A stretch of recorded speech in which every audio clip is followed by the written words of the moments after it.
uh, in the spring of 1983, I was in New York City, and a friend of mine came through the city who was a resident of Aspen, Willie Mosley, and said that the Aspen Community Theater was doing a presentation under the Hotel Jerome. I had, by that time, been out of Aspen about 2 years studying acting in New York and performing in off-Broadway stuff there. And I had looked at this space under the Jerome previously to going to New York and thought it would make a nice theater, and then Willie comes by and says that they're actually using it as a theater. And at this time in New York, I'd lost out on the part I wanted, so I said, well, I'll just go to Aspen and take the summer off and see what's happening theatrically there. Well, I got here, and they were doing Under Milkwood, which is a very good production, fit well into that space. And then the Aspen Community Theater, it was just kind of a one-shot basis. So I said, well, wait a minute, we should hold on to this space, because since I came to this town in 1975, one of the major problems of establishing a ongoing theater company here was that there was no space to perform. We would have to go to Pepke or the Given Institute to do a production, and the first use of those facilities was always for someone else's use. So we secured the space under the Hotel Jerome. That was in, I believe, July of 1983. We presented 3 one-act plays down there, 27 Wagon Loads of Cotton by Tennessee Williams, Peter Schaefer's The Public Eye, and one other in which escapes me. Oh, Harold Pinter's Betrayal.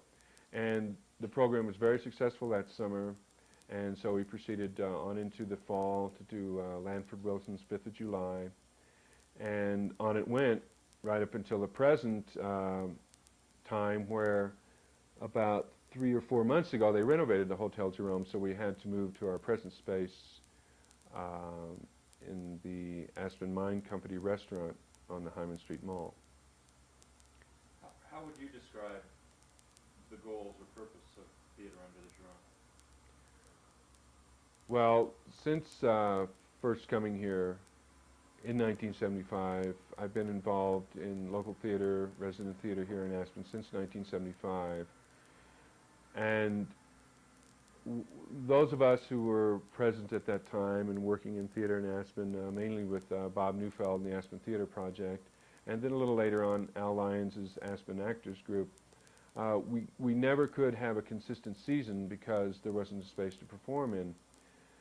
So now that we have a space to perform in, really the goal of this theater is to present a forum for the resident talent of the Roaring Fork Valley to perfect their craft in the theater arts. And we realize that in order for our theater to grow artistically, that we need to have visiting playwrights and actors and directors from various parts of the country to supplement and complement our efforts here. But I would like this to be a local, or rather resident, ensemble acting company where the people who are members and participants and workers in this theater live here. And hopefully on up the road, we do pay people salaries. At this point, it's not a lot of money. I think the actors made $100 a week last week for American Buffalo. But in the future, I would like the theater to grow artistically and financially to the extent that someone who wanted to support themselves as an actor in this town, there would be the financial capability of this theater to provide that kind of income for them, and to attract other actors from Denver, New York, Chicago, LA, who may be fed up with a big city urban type lifestyle, who still have a great love for theater and would be able to perform here, and so they would move here and become a part of the ensemble company. Why don't we talk, do you want to talk about American Buffalo as an example of a production, why you chose that and how it was received? Well, Or were you on another train of thought? no, that's our theater. I have to think about this a minute. the types of plays that Theatre Under the Jerome does are basically the kind of plays I like. And being the artistic director of the theater, it's my responsibility and my tastes and preference that probably color and imbue the theater's play presentation agenda. I choose the plays generally. And of course there's always input. Somebody has a suggestion of play they would like to see. And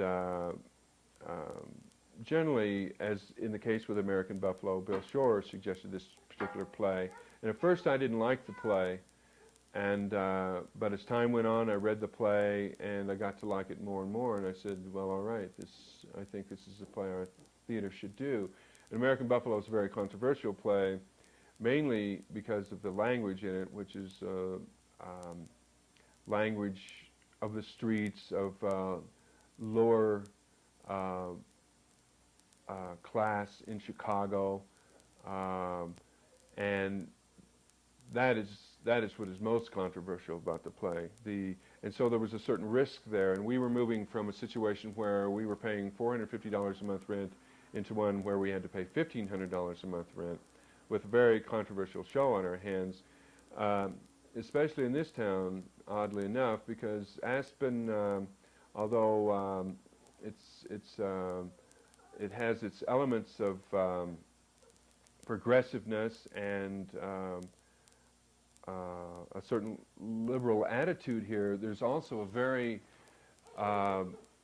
defined conservative vein that runs through Aspen. And so even a lot of the local people, even a lot of the people who usually come to our theater were amazed, not amazed, but a little shocked that we would have a play like that in our theater that used foul language.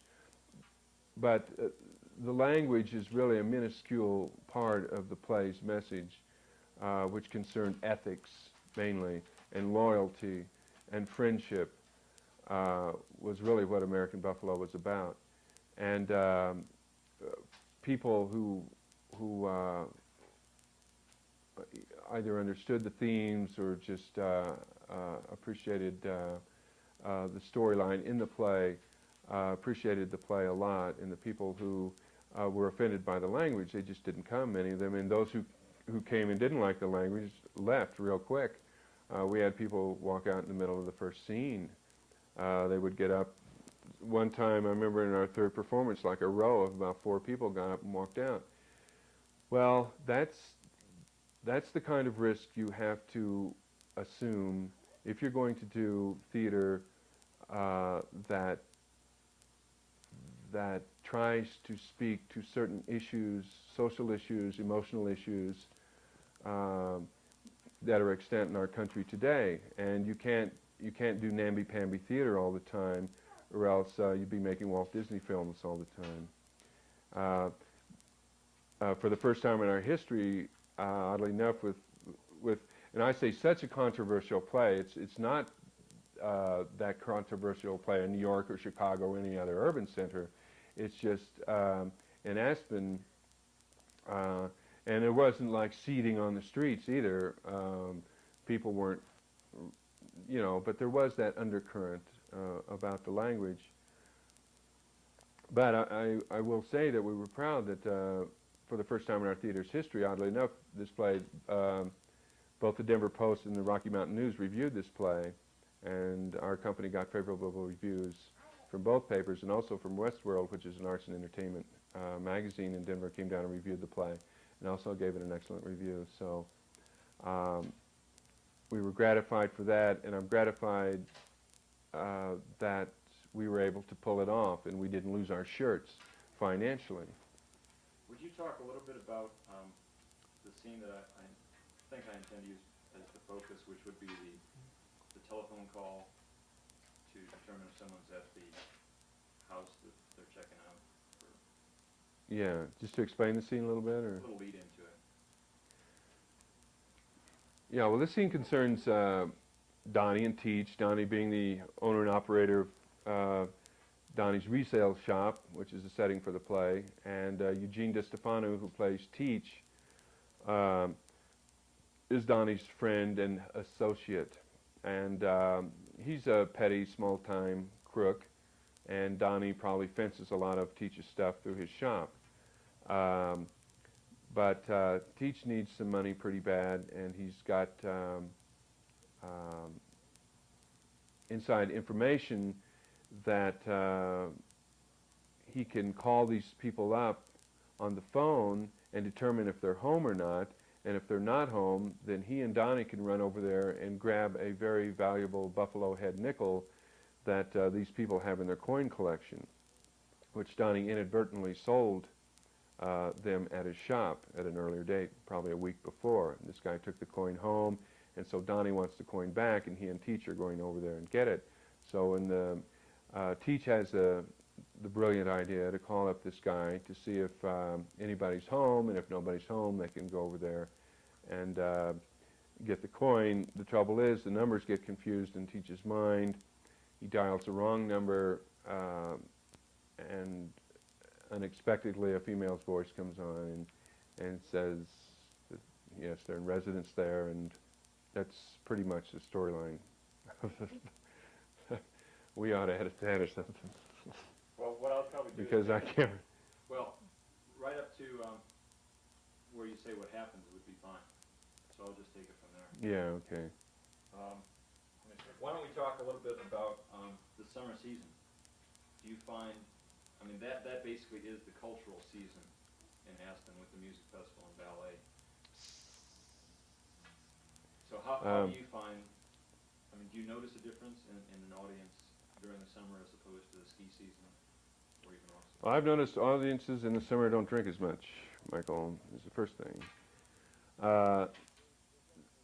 There definitely are more culturally oriented people here in the summer. There's no doubt about that because of the MAA and the music and the ballet, Snowmass Repertory Company, and a whole bunch of things going on at the Art Museum and at our theater and musicians on the street and all that. So yes, there are a lot more people in town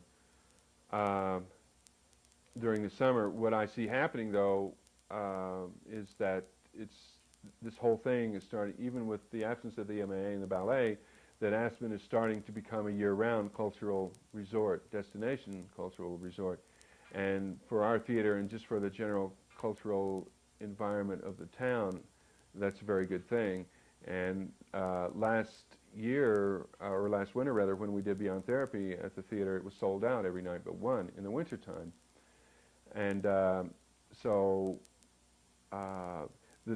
if there is a problem with the summer, is that there's too many things going on. People can't go see the ballet and go see music and go see theater and go see the various art shows around town and get it all in the week they're here, or 3 days. So that is a problem with the summer season, is scheduling your programs so people will see them also. I mean, I've got a couple more. I don't know. Can you think of anything, Kay? I don't know. I don't know if you want to deal with this or not. What would you say about? Give me a real political hot potato, Michael. Okay. So we're rolling here. We're rolling. I definitely think there's room for Theatre in the Jerome and Snowmass Repertory Theater and 5 or 6 other theater groups in town. I would love to go to as much theater here as I could, and I would hope other theater goers would like the variety and excitement of going to several different theater companies. The only problem, it's a big one, but it's probably the only problem, is money. Because all of these cultural and social services in Aspen, of which there are numerous organizations, all vie pretty much for the same money pot out of the city, out of the Aspen Foundation, Colorado Council for the Arts, for various private individuals in town. If there were a way to fund these organizations, such as they were trying to do with the cross-country ski trails, tax somehow, but that doesn't seem the right answer either, because all of those proposals are soundly defeated. But just for the enlightenment and the cultural enlightenment and education and entertainment for the people of the Roaring Fork Valley. And I think the more theater companies, the better. If they can all be supported, I wouldn't say, well, let's have 2 more theater companies if mine were to go under, because I think that would be a tragedy both personally and for the people of the valley, because I think our theater offers a unique and distinctive type of theater, aside from the Snowmass Rep and aside from the community theater, and probably aside from any other theater company, hopefully eventually in the country. You mentioned before that you were trying to be a resident theater company. Is there anything particularly you'd like to comment about the valley itself as a creative area? I mean, does it seem to be more inspirational, perhaps, or is that just a bunch of hoopla? I think there's probably major positive and negative aspects of trying to form a resident cultural organization or performing organization in Aspen, because the very things that make it attractive are the very things that distract you from your work. I mean, the beauty and the serenity and the kind of underlying laid-back lifestyle here is, in a way, although it's a positive energy and input into what you're doing, it can also distract you from what you're doing. And because we are rather insular here from the real world, then I think people are more apt not to want to see the pimples and imperfections that people in New York and Chicago, and again back to American Buffalo, that are quite familiar with, and realize that is a part and parcel of life, as well as beauty. There is an ugliness too that must be looked at, and so that is not here. And working as actors in my profession, I'm glad I've lived in New York, and I'm glad that I'm still in touch with that environment. But I know I haven't been back there for 2 years, and I know that I have to go back there and spend some time there, both in New York and Chicago, urban centers, because there is a lot. They are the places where usually the seeds of artful expression of what the society is going through at the time begin to flourish. And I want that to happen also in Aspen, but in an odd way, it's a harder fight here to do that. In the city, you have to fight just to stay alive, so you don't get hit over the head going down the street, let's say. But in Aspen, that's not so much of a problem, but it's staying in touch with those